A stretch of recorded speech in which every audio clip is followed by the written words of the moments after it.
अस्सलाम वालेकुम।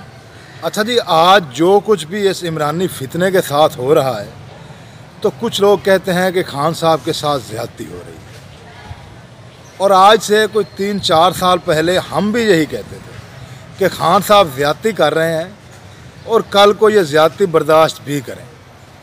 आप ये वीडियो देखें और अंदाज़ा करें कि खान साहब की गर्दन में कैसा सरिया था, वाकई वक्त का फिरौन बना हुआ था। पहला मेरा टारगेट होगा जो मेरी बंदूक की नशिस्त पे बड़ी देर से उसके ऊपर आया हुआ, वो है आसिफ अली जरदारी। नवाज शरीफ, आज से मेरी पूरी कोशिश है तुम्हें इस मुल्क में वापस लाया जाए। आम जेल के अंदर डालेंगे, तुम वापस आओ तो मैं देखता हूँ तुम्हें हम कैसे रखते हैं। शहबाज शरीफ को जरा थोड़ा सा प्रेशर बर्दाश्त करना पड़ेगा। मैं पूरा प्लान कर रहा हूँ कि थोड़ा सा जरा ना उनकी स्लीपिंग पिल लेके रात को सोना पड़ेगा उनको, जो मैं करने जा रहा हूँ। नींद मुश्किल से आएगी। राना सुनाउल्लाह, तुम्हें मूंछों से पकड़ के जेल में लेके जाऊंगा।